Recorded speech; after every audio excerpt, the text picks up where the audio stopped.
Tawa ko. I have an announcement to make, so better watch the video until the end. Hi guys! Welcome back to this channel. If you're new here, hello po. I'm Sharleen. Nice to meet you.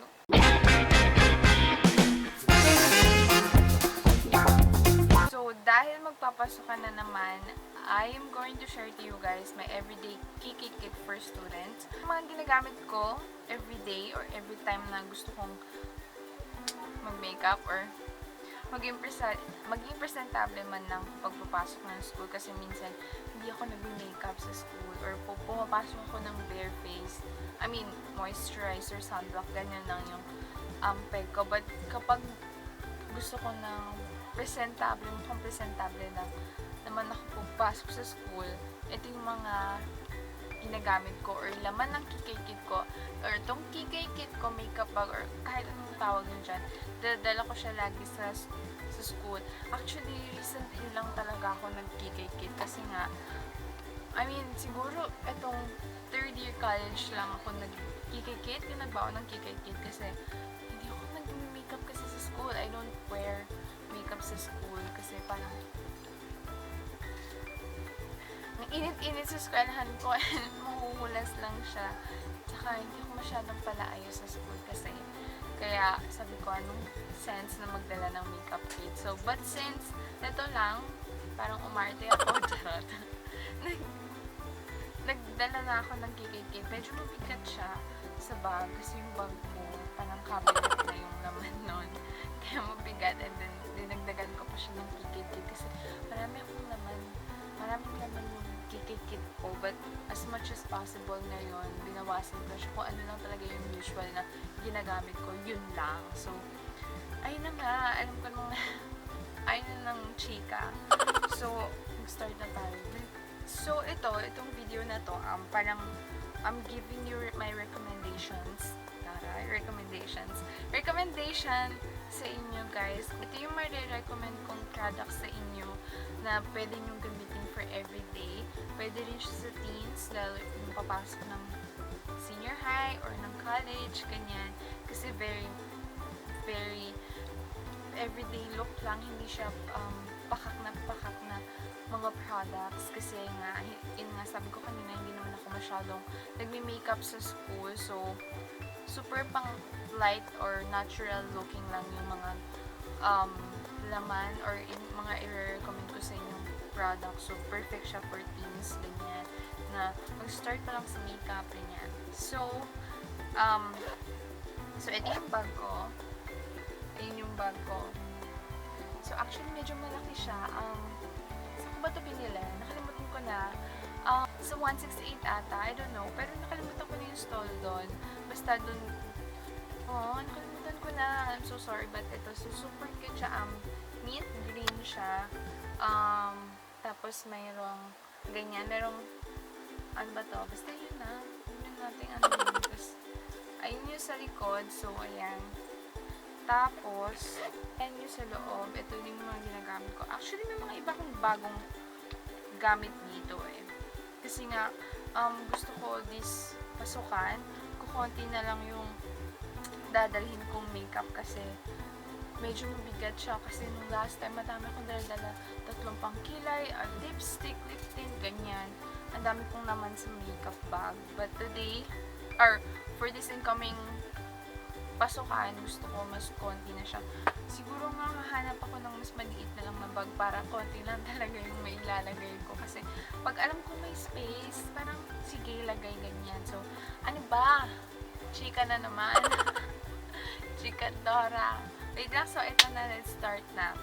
So, for base makeup, dalawa yung marirecommend kong product sa inyo for teens or for beginners na for everyday, maganda siya for everyday. Super lightweight lang and parang natural lang yung finish niya sa mukha mo. Dalawa siya, so ito siya, yung LOL foundation and yung BB Holic everyday BB cream. So ito, meron akong review incoming. I don't know kung sinong mauna, kung this video ba o ito, basta ilalink ko na lang sa description box kung ano yung mauuna niya. So, meron akong review nito.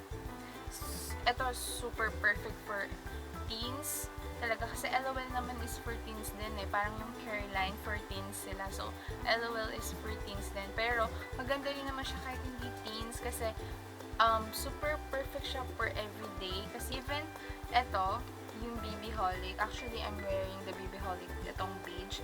Meron din itong, oh, this one cost 199.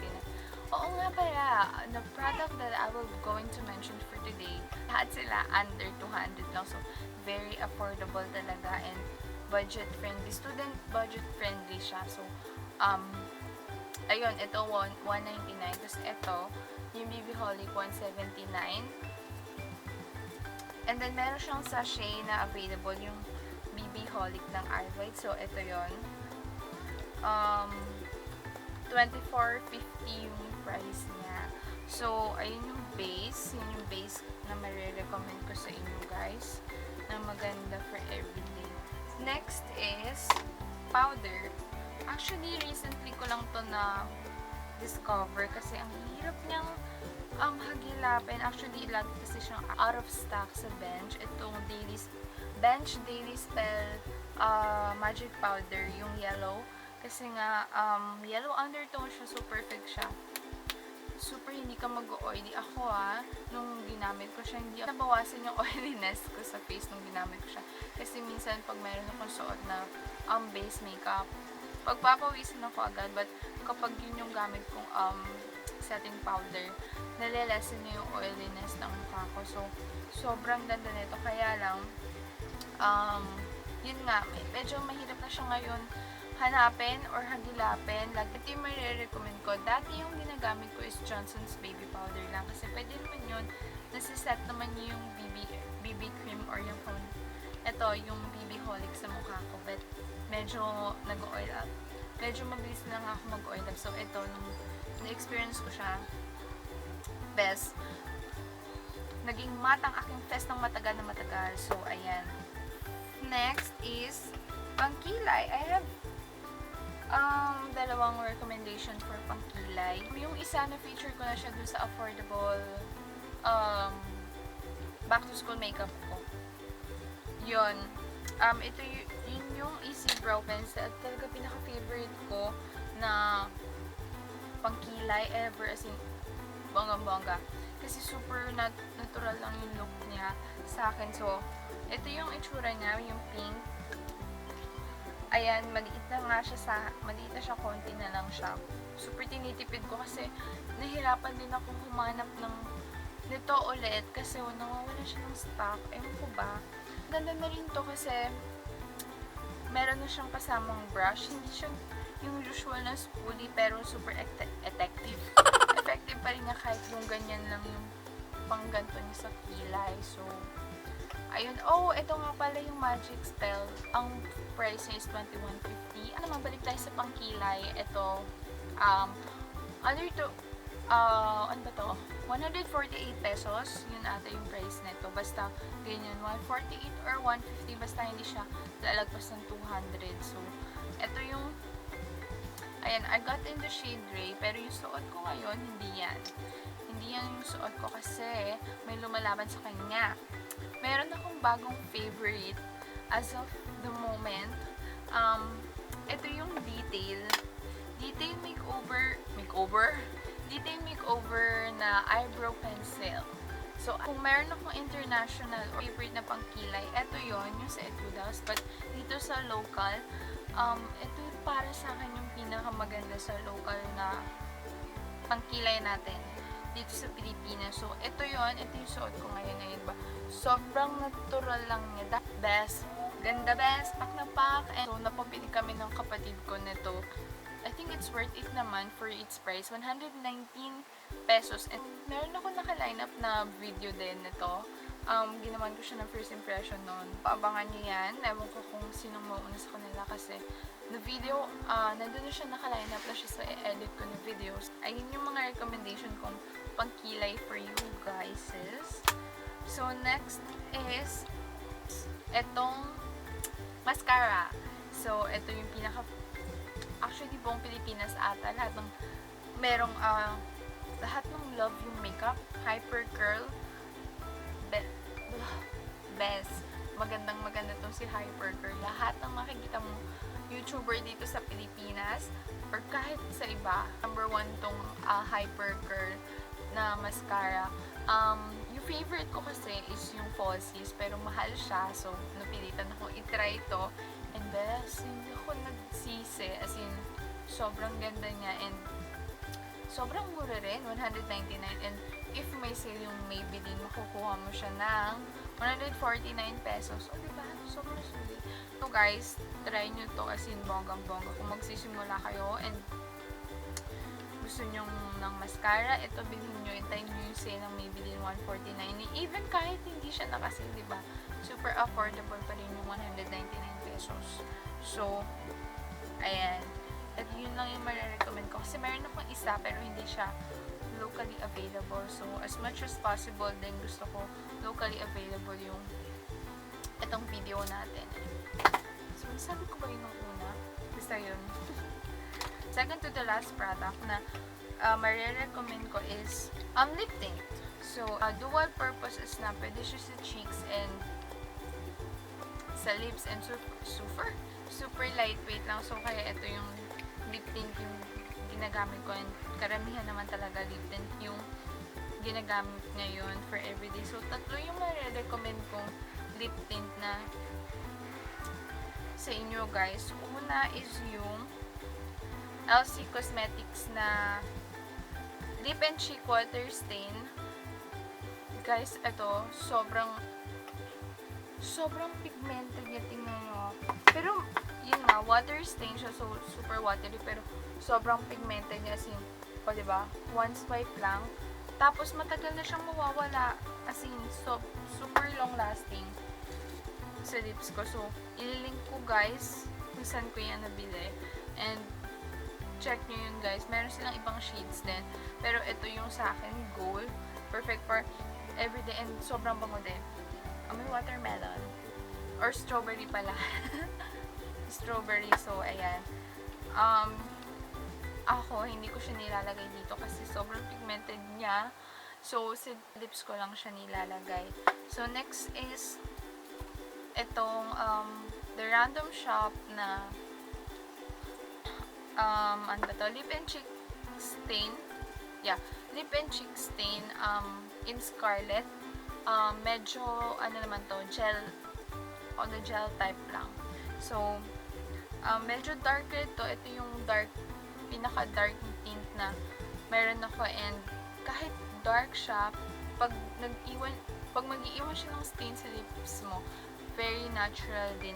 Very natural lang siya. So, ayan yun. Oh, diba? Sobrang ganda din niya. And, ito pala, 150 or 100 pesos lang. I'm not sure, pero yun, ililink ko lang sila. Ito, 150 or 180. Basta, ayun, ilalagay ko na lang sa description box yung mga prices nila and yung mga link na kung saan nyo sila mabibili.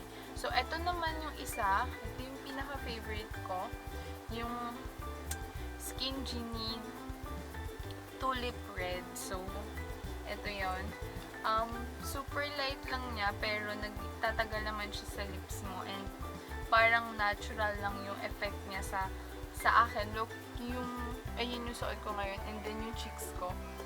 Sa camera, hindi masyadong kita yung flush ng lip tint sa mukha ko, pero sa personal, parang nag-blush lang ako. Parang nakita ko lang si crush.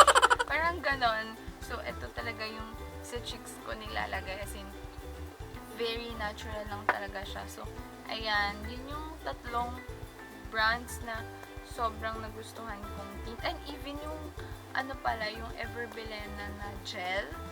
Maganda rin yun. Pero, yun nga. Kasi wala na ako nun. So, hindi ko na mapapakita sa inyo, pero maganda rin yun, guys. Last product na re-recommend ko sa inyo is blotting sheets. Very, kailangan yan kasi at the end of the day, diba, pag stress ka na sa school, uwian na yung oiliness mo sa mukha, kitang-kita na, diba? So, every now and then ako nagbablot ako. Gamit ko is yung Pretty Secret Oil Blot blotting paper in bamboo charcoal. 48 lang to. And nakakuha naman niya yung oil ko sa mukha. And ayun, kung gusto nyo matry yung mga blotting sheets na kasi di ba yung ibang blotting sheets ay medyo kamahalan. So, if you wanna try affordable na blotting sheet na na ganun din yung effect niya or nagagawa rin niyo yung work or yung duty niya na kunin lahat ng oil sa mukha mo, try this one guys. Yung oil blotting sheet ng Pretty Secret. So, I think that's it. Oh, don't forget your mirror. Pero, nakuha ko lang to dito sa bahay. But I'm sure you guys meron naman. Kasi kailangan natin yan kapag meron tayong touch-up na ganap, diba? So, ayun ng lahat ng laman ng Kikay Kit ko. So, yun. Sabi ko nga sa inyo, gusto ko ngayon sobrang konti lang. This one is for starters lang naman talaga. So, ganyan lang yung start from there and then saka na kayo bumili ng kung anong gusto nyo, diba? So, kapag medyo may kaalaman na kayo ng konti sa makeup, you can buy and try different products na and then malalaman nyo na kung saan kayo mas comfortable or mas effective sa inyo yung product. But if you're starting lang talaga, this product is really nice to start with. I mean, diba, ito yung starter pack mo sa makeups. I hope you guys enjoy the video. Meron kayong natutunan and wait lang guys, don't relax, just wait lang. I have announcement. So that's all for my makeup starter kit for students or for beginners. And I hope you guys try out those products na sinabi ko and I hope ma-enjoy nyo yun kapag na-try nyo na. And at dahil naka-reach na tayo ng 1,000 subscribers, oh my gosh! Yes, 1K subscribers na po tayo dito sa channel na to. I'm giving away a makeup kit or a Kikay Kit for you guys. Almost lahat ng sinabi ko o na nirecommend ko sa inyo ay matatanggap nyo. So, ayan, lahat yon nandito sa bag. What did you call it? My lip tint, my mascara, my eyebrow pencil, my blotting sheet, and then mayroong, powder. So, yun guys, kasama this yung makeup powder at challenge. So, karoon ko ng isang winner. Sorry guys, yun lang yung kaya kong mai-accommodate. One winner lang. And, kasi wala pa akong ganun budget guys. Kahit gusto kong maraming winners, pero hindi ko talaga kaya. Ito lang po yung nakayanan ko. I hope you guys enter this giveaway and then celebrate with me dahil 1K na tayo dito sa YouTube. So, ang mechanics ko lang is super simple lang. I want you guys to be subscribed. Siguro naman napapanood dito kasi subscribe na kayo. But if you're new nga, subscribe to this channel and then comment down below anything. Yun lang, one entry per account lang. So, isang beses lang kayo magko-comment sa baba. And then, yun lang guys. It's actually my first time to host a giveaway here. So, hindi ko alam yung dapat sasabihin. But, I think, ilalagay ko na lang sa description box lahat ng kailangan and lahat na nag-subscribe or magsusubscribe pa dito sa channel natin. Maraming salamat po and I know this is 1K is just a small number here in YouTube pero sobrang pasasalamat ko na po talaga na as in bonggang thank you kasi meron nag-subscribe sa akin na ganun kadami. Alam niyo ba yun? Hindi naman kasi ako consistent na nag-upload. Meron times na hindi talaga and naiiwan ko talaga tong YouTube ko and itong YouTube channel na to. And yun na, I can't believe na abot ako ng 1K subscribers. Alam yun, super nice! Hindi ko na alam yung sasabihin ko mahaba na dami ko na naman chika but you guys, papanalunan nyo to. I think that's it. Don't forget to like this video. Thank you guys so much. I love you guys. Bye. See you on my next one. Bye guys. Thank you. Bye.